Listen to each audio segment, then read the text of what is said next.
Halo semua, perkenalkan nama saya Angelis Wijaya, Prodi S1 Manajemen Kelas A, Universitas Negeri Jakarta. Pada kesempatan ini, saya diberi tugas untuk membuat video tentang materi yang berkaitan tentang manajemen sumber daya manusia. Sumber daya manusia merupakan sumber daya terpenting dalam suatu organisasi ataupun perusahaan.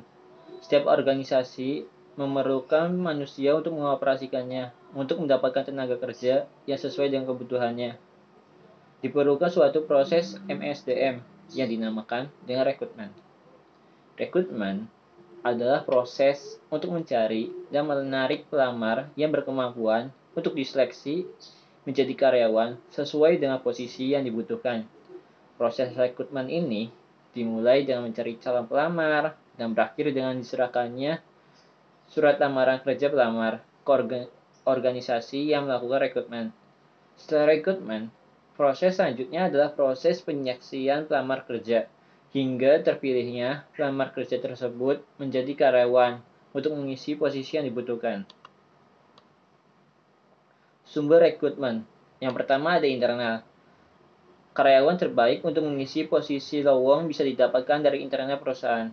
Kekosongan posisi tersebut dapat diberikan kepada karyawan yang dinilai cocok sehingga dapat memotivasi karyawan yang bersangkutan maupun karyawan lainnya untuk bekerja lebih baik. Pengisian posisi secara internal ini dapat dilakukan dengan promosi, rotasi, atau bahkan demosi. Promosi adalah kenaikan jabatan, rotasi atau transfer adalah perpindahan jabatan, sedangkan demosi adalah penurunan jabatan.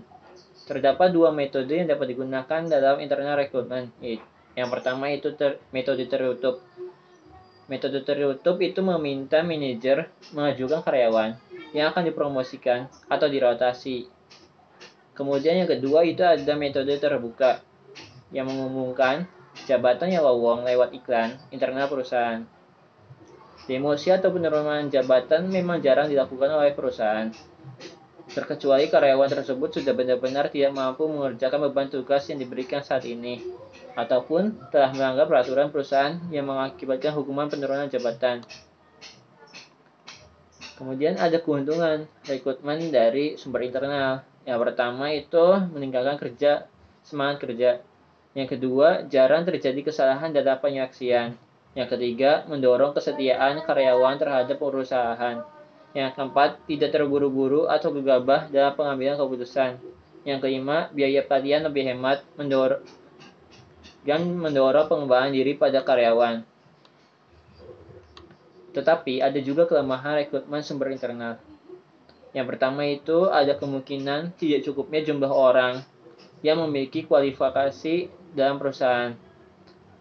Yang kedua itu umumnya senioritas merupakan salah satu pertimbangan dalam promosi, sehingga karyawan yang benar-benar mampu tidak memiliki kesempatan untuk mengisi posisi yang lowong. Yang ketiga, orang-orang yang lebih mampu dari eksternal tidak diberikan kesempatan untuk bergabung dalam perusahaan. Yang keempat, untuk posisi yang memerlukan kreatif dan inovatif, sumber rekrutmen internal ini sulit untuk mendapatkan karyawan yang sesuai. Kemudian ada sumber rekrutmen eksternal. Rekrutmen dengan sumber eksternal ini ada yang berasal dari luar lingkungan perusahaan.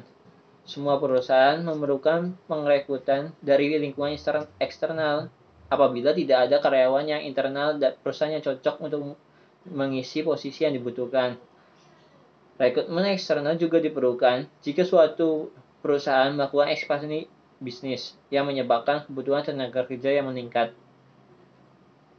Lingkungan eksternal perusahaan yang dimaksud tersebut dapat berupa perusahaan penyedia tenaga kerja, masyarakat umum, lembaga pendidikan, dan lembaga pemerintahan.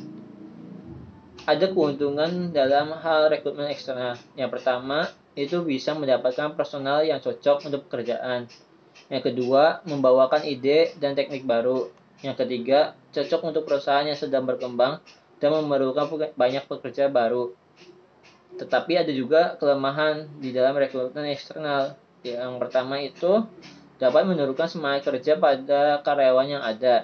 Yang kedua, menyebabkan kurang kompaknya antara pekerja baru dengan pekerja lama. Yang ketiga, memerlukan biaya pengiklanan pada media, pengujian, dan interview.